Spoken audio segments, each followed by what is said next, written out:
जैसा कि मैंने पिछले वीडियो में बताया था कि अगले वीडियो में हम आयत का क्षेत्रफल निकालने के लिए हम क्वेश्चन को सॉल्व करेंगे। तो आपको जैसा कि वीडियो में आपको एक आयताकार दिख रहा है जिसमें कि हमारे पास इसकी लंबाई और चौड़ाई दी हुई है। लंबाई हमारे पास 10 सेंटीमीटर है, चौड़ाई 5 सेंटीमीटर है। तो हम लिखेंगे लंबाई, इसको हम एल से डिनोट करते हैं, 10 सेंटीमीटर। चौड़ाई बी से डिनोट करते हैं 5 सेंटीमीटर। पिछले वीडियो में हमने पढ़ा था आयत का क्षेत्रफल।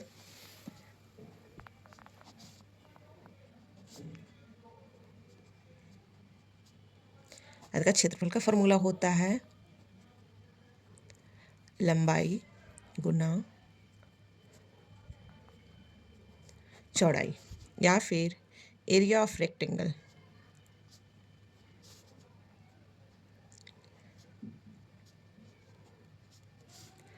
लंबाई गुना चौड़ाई। तो हमारा लंबाई या चौड़ाई एल या बी जो है, एल हमारा 10 सेंटीमीटर एंड चौड़ाई जो है हमारा 5 सेंटीमीटर। हम इसको इस तरीके से भी लिख सकते हैं 10 सेंटीमीटर गुना 5 सेंटीमीटर, और जब इससे मल्टीप्लाई कर रहे हैं तो 50 सेंटीमीटर। 50 सेंटीमीटर ना लिखकर सेंटीमीटर हमारा स्क्वायर जाता है। जब हम इसे हिंदी में लिखेंगे तो 50 वर्ग मीटर हम लिखेंगे। चलो आयत का इसमें से हमारा आ गया 50 वर्ग मीटर आयत का क्षेत्रफल। अगर हम इंग्लिश में बोले 50 सेंटीमीटर स्क्वायर। अब इसी के द्वारा हम निकालेंगे लंबाई और चौड़ाई। माना है कि हमारे पास आयत का क्षेत्रफल दिया हुआ है।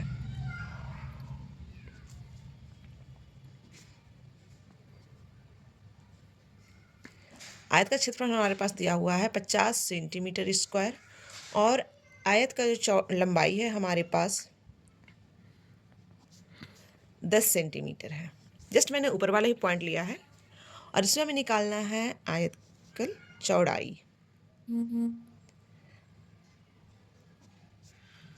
एक क्वेश्चन मार्क। तो हम आयत की चौड़ाई निकालने के लिए क्या करेंगे, सबसे पहले हम यहाँ पे क्वेश्चन को पुट करेंगे। आयत के क्षेत्रफल से भी आप कर सकते हैं या फिर इसके लिए अलग भी फॉर्मूला लगा सकते हैं। जैसे कि मैं आयत के क्षेत्रफल के द्वारा ही निकाल रही हूँ। आयत का क्षेत्रफल इज इक्वल टू लंबाई गुना,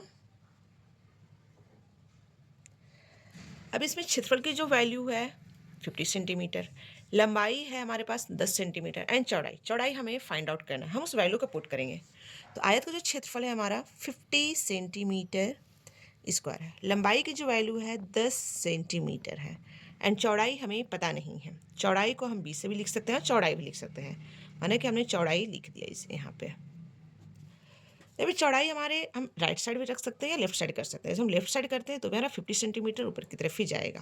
माने कि हमने यहाँ पे 50 सेंटीमीटर किया, स्क्वायर है एंड डिवाइड के रूप में 10 सेंटीमीटर। यहाँ लंबाई गुना चौड़ाई है, 10 सेंटीमीटर हमारे पास लंबाई है, चौड़ाई हमें फाइंड आउट करना है। 10 सेंटीमीटर को हम यहाँ से मल्टीप्लाई की जगह पे हम यहाँ डिवाइड के रूप में हम नीचे लाएंगे। 10 सेंटीमीटर गुना चौड़ाई, 0 से 0 कट गया, सेंटीमीटर एक सेंटीमीटर, हमारे पास आ गया चौड़ाई 5 सेंटीमीटर, या फिर चौड़ाई 5 सेंटीमीटर। इस हमने पहले जो निकाला था आयत की चौड़ाई, अब हमें निकालना है आयत की लंबाई, जिसमें हमारे पास वैल्यू दिया हुआ था क्षेत्रफल 50 सेंटीमीटर स्क्वायर एंड आयत की चौड़ाई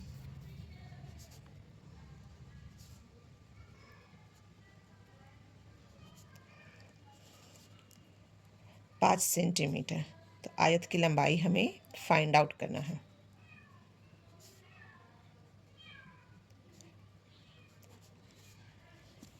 हमें इसे फाइंड आउट करना है। फिर से हम आयत के क्षेत्रफल से भी क्वेश्चन निकाल सकते हैं।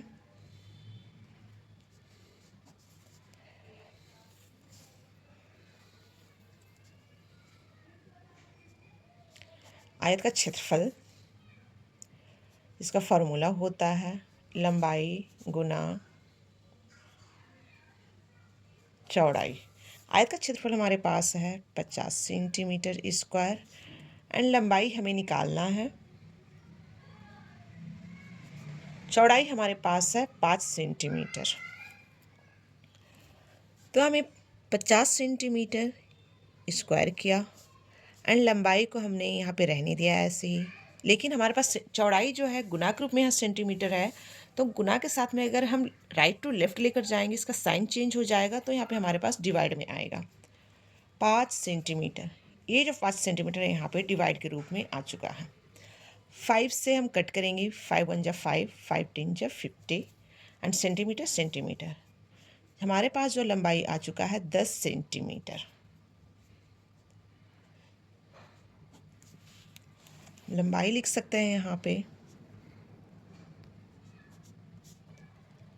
10 सेंटीमीटर। जैसा कि मैंने आपको पिछले वीडियो में बताया था, आयत का जो चौड़ाई या लंबाई का भी फार्मूला होता है। आयत की लंबाई का फार्मूला क्षेत्रफल बटा चौड़ाई। हम इस फार्मूले पे एक क्वेश्चन बनाते हैं।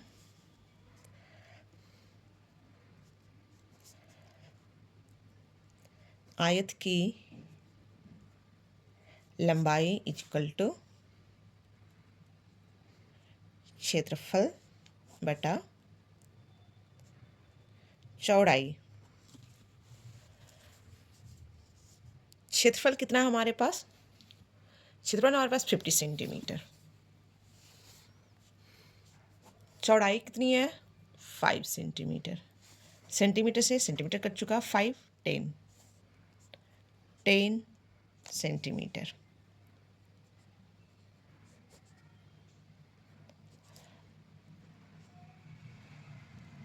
आयत की लंबाई इक्वल टू 10 सेंटीमीटर। इसी तरीके से हम आयत की चौड़ाई भी निकाल सकते हैं।